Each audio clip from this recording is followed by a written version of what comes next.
سننے والوں کو میرا آداب اور سلام۔ میرا نام بشرا دورانی ہے اور میں پاکستان حیدرآباد سے ہوں۔ ہمارے ساتھ جو واقعہ ہوا وہ بہت خوفناک اور پر اسرار تھا۔ میری شادی کو 20 سال ہو چکے تھے، یہ 2022 کی بات ہے۔ ہمارے لطیف آباد میں ساتھ ساتھ 2 اپارٹمنٹس تھے۔ ایک میں ہماری فیملی رہا کرتی تھی جبکہ دوسرا اپارٹمنٹ بالکل خالی تھا۔ میری فیملی میں میرے 2 بیٹے ہیں، شوہر اور ایک نند تھیں۔ میری نند کی شادی نہیں ہوئی تھی، وہ میری نند کم اور بیٹی زیادہ تھی۔ میرے شوہر نے کہا کہ ابا کا اپارٹمنٹ خالی پڑا ہے، کیوں نہ اس کو کرائے پر دے دیا جائے، ایکسٹرا انکم آتی رہے گی۔ اس خالی اپارٹمنٹ میں پہلے میرے شوہر کے اماں ابا رہا کرتے تھے نازلی کے ساتھ۔ نازلی میری نند کا نام ہے۔ جب ان کی ڈیتھ ہوئی تو اپارٹمنٹ خالی ہو گیا۔ یہ بہت چھوٹے چھوٹے اپارٹمنٹس تھے، اس لیے ایک میں اماں ابا اور نازلی رہتے تھے جبکہ دوسرے میں اور میرے شوہر رہا کرتے تھے۔ اب جب شوہر کے ابا اماں کی ڈیتھ ہوئی تو نازلی ہمارے ساتھ آ گئی۔ ایسے پھر وہ اپارٹمنٹ خالی تھا۔ یہ بالکل ایک جیسے اپارٹمنٹس تھے 7ویں منزل پر۔ ہر منزل پر 4 اپارٹمنٹس ہوا کرتے تھے، ان میں سے 7ویں منزل پر 2 تو صرف ہمارے تھے۔ ہم نے کسی پراپرٹی ڈیلر کو کہا کہ رینٹ پر دینے کے لیے کسی اچھی فیملی کو لے کر آئے۔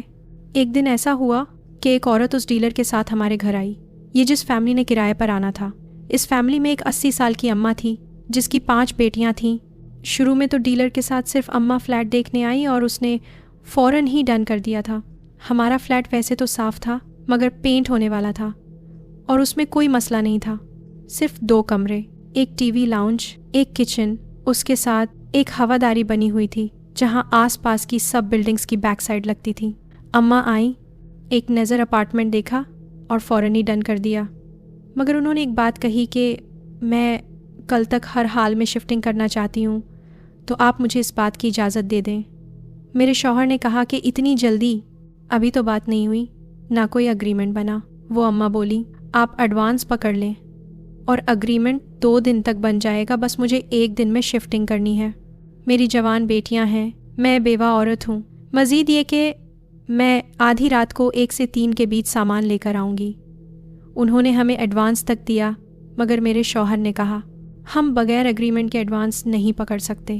اس اماں نے ایک دم سے میرے شوہر کے پاؤں پکڑ لیے اور کہا میں بہت مجبور ہوں، پچھلے مالک مکان کی طرف رہنے کی میعاد ختم ہو چکی ہے، وہاں بھی 20 تاریخ کو نئے کرایہ دار آ رہے ہیں اور مجھے ابھی تک کوئی گھر نہیں ملا۔ میرے شوہر نے کہا کہ 20 تاریخ تو کل ہے۔ وہ بولی بس اسی وجہ سے بیٹا آپ کو کہہ رہی ہوں۔ اتنی بوڑھی عورت، اور پھر ڈیلر بھی منت سماجت کرنے لگا۔ ہم لوگ مان گئے۔ یہاں میں آپ کو بتا دوں اس عورت کی ایج تقریباً 75 سے 80 کے بیچ ہوگی۔ وہ بہت موٹی تھی اور انہوں نے سر سے لے کر پاؤں تک کالا برقع پہنا ہوا تھا۔ اماں کا صرف منہ اور ہاتھ ہی نظر آ رہے تھے۔ حیرت ہو رہی تھی کہ اماں اتنی بوڑھی اور ان کی بیٹیاں ابھی ان میرڈ ہیں، مطلب کہنے کا یہ کہ اس اماں کو تو خود اس وقت نانی دادی ہونا چاہیے تھا۔ مختصر یہ کہ ہم نے ان کو بالآخر آدھی رات کو آنے کی اجازت دے دی، ساتھ انہوں نے یہ بھی بتایا کہ ہم سب بہت زیادہ پردہ کرتے ہیں، تو رات کو شفٹنگ کرنے کی ایک یہ بھی وجہ ہے۔ اماں کو دیکھ کر ہمیں ترس آ گیا۔ اس کے بعد ایسا ہی ہوا، وہ اسی رات کو 3 بجے سامان لے کر اپنی 5 بیٹیوں کے ساتھ ہمارے گھر آ گئی۔ اس ٹائم میرے بچے، شوہر اور نازلی سب سو رہے تھے، میں اکیلی جاگ رہی تھی۔ دونوں اپارٹمنٹ چونکہ ساتھ ساتھ تھے، دیوار ان کو ملتی تھی۔ مجھے شروع دن سے وہ اماں بہت پراسرار لگی تھی، مجھے عجیب سی وائبز آ رہی تھی اور نہ جانے کیوں مجھے اس رات نیند بھی نہیں آ رہی تھی۔ میں سارے گھر میں جاگ رہی تھی۔ ایک ٹرک سامان لے کر آیا، وہ گلی میں کھڑا تھا۔ اس ٹرک میں سامان تو بہت کم تھا، 2 پرانے زمانے کے بیڈ، ایک سنگار میز، فریج، کچھ کپڑے اور چند برتن کے علاوہ کچھ بھی نہیں تھا۔ باقی یہ کہ اس ٹرک سے 5 عورتیں نکلیں جنہوں نے ایک جیسے برقعے پہنے ہوئے تھے، کالے رنگ کے تھے، ہاتھوں میں دستانے اور فل نقاب سب عورتوں نے کیا ہوا تھا۔ اس قدر پردے میں تھیں کہ آپ کو ان کی عمر کی پہچان نہیں ہو سکتی تھی۔ ان ماں بیٹیوں کے چھوٹے چھوٹے قد تھے، سب کالے برقعوں میں ٹرک سے اتر کر اندر آئیں۔ 2 آدمیوں نے سامان رکھوایا، اپارٹمنٹ میں لے کر گئے۔ صبح کے 5 بج گئے اور پھر یہ اماں اپنی بیٹیوں کے ساتھ ہمارے ساتھ والے اپارٹمنٹ میں آ گئی۔ ان کی 5 بیٹیوں میں سے ایک بیٹی کو دونوں بازوں کے سہارے سے پکڑ کر اندر لا رہے تھے، جیسے کسی بیمار انسان کو سہارے سے لایا جاتا ہے۔ صبح ہوئی تو میں نے اپنے شوہر سے ذکر کیا کہ ان کے ساتھ کوئی مرد نہیں ہے۔ اماں کی 5 بیٹیوں میں سے ایک کو جب پکڑ کر لا رہے تھے تو وہ اپنا آپ چھڑوا رہی تھی اور عجیب سی آوازیں منہ سے نکال رہی تھی۔ مجھے تو کوئی ایب نارمل لگ رہی تھی۔ میرے شوہر نے کہا، آج پہلا دن ہے، تم نے اتنا کچھ نوٹ بھی کر لیا؟ میں نے بس بوڑھی لاچار بیوہ عورت کو گھر دیا ہے، مجبور معلوم ہوتی ہے۔ ایسے انہوں نے مجھے تو چپ کروا دیا، مگر میرے دل میں شک بیٹھ گیا۔ پھر اسی ہفتے میں اگریمنٹ ہوا۔ اب پہلے 10 دن تو کچھ نہیں ہوا، اس کے بعد مجھے آہستہ آہستہ ان عورتوں کی روٹین سمجھ میں آنا شروع ہوئی کہ یہ عورتیں ساری رات جاگتی ہیں اور سارا دن سوتی ہیں۔ ان کے گھر سے اکثر رات کے وقت کسی عورت کے چیخنے کی آوازیں آیا کرتی تھیں۔ یہاں میں آپ کو بتا دوں، دونوں اپارٹمنٹ چونکہ ساتھ ساتھ تھے تو ہماری مشترکہ دیوار تو تھی، مگر وہ سٹور روم تھا جہاں سے ہم نے ایک دروازہ دوسرے اپارٹمنٹ تک بنایا ہوا تھا تاکہ ہمیں بار بار باہر سے آنا جانا نہ پڑے۔ ہم نے بیچ کا ہی دروازہ بنا لیا تھا، مگر جب کرائے پر دیا تو اس دروازے کو تالا لگا دیا، مگر اس کے اوپر ایک خالی جگہ تھی جو دروازے کا حصہ تھی، مگر وہاں شیشہ لگا ہوا تھا، ہم آر پار دیکھ سکتے تھے۔ اماں نے آتے ہی گتے لگا کر اس جگہ کو کور کیا، ہم کچھ نہ دیکھ سکیں، مگر ان کو یہ نہیں پتا تھا کہ وہاں بہت باریک سا سوراخ رہ گیا ہے جس سے اب بھی ہم سب کچھ بآسانی دیکھ سکتے تھے۔ میں نے تو کسی کو نہیں بتایا، مگر مجھے ان کو دیکھنے کا موقع مل گیا تھا۔ بہت شرمندگی کے ساتھ بتا رہی ہوں کہ مجھے کسی کے گھر نہیں جھانکنا چاہیے تھا، مگر میں یہ نہ کرتی تو شاید ان حقیقتوں سے پردہ نہ اٹھتا جو میں نے اپنی آنکھوں سے دیکھی اور آپ سب کو بتا رہی ہوں۔ اس کے علاوہ ایک چھوٹا سا سوراخ اس دروازے کے نیچے بھی تھا، وہاں سے تھوڑا سا دروازہ ٹوٹا ہوا تھا، وہ اس انداز میں ٹوٹا تھا کہ کسی کو پہلی نظر میں تو پتہ نہیں چل سکتا تھا۔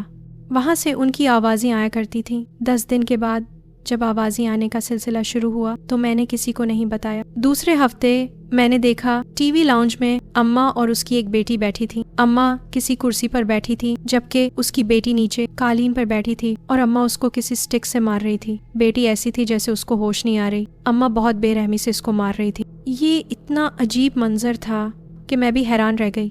صبح ہوئی تو میں نے اپنے شوہر سے یہ کہا کہ ایک بار تو ہمیں ان کے گھر جانا چاہیے، جوان بیٹی کو ایسے مارنا، مگر کیوں؟ اچھا، اماں ہمیشہ غصے میں ہوتی تھی، اماں کے چہرے پر ناگواری کے تاثرات ہی ہمیشہ رہتے تھے، وہ کسی سے نہیں بات کرتی تھی، ان کا گھر کا سودا آن لائن آ جاتا تھا، ان کی بیٹیاں بھی گھر سے باہر نہ نکلتی تھیں۔ میرے شوہر نے کہا، تم نازلی کے ساتھ چلی جانا، میرا وہاں عورتوں میں کیا کام ہے؟ اس کے بعد میں اکیلی ان کے گھر گئی۔ نازلی کو وہ عورتیں کچھ خاص پسند نہیں آئی تھیں، اس نے کہا کہ آپ خود چلی جائیں، میں بور ہو جاؤں گی۔ میں گئی، دروازہ کھٹکھٹایا، اماں نکلی، میں نے سلام کیا، شام کا وقت ہو رہا تھا، اماں نے صحیح سے جواب نہیں دیا۔ میں نے کہا، میں اندر آنا چاہتی ہوں۔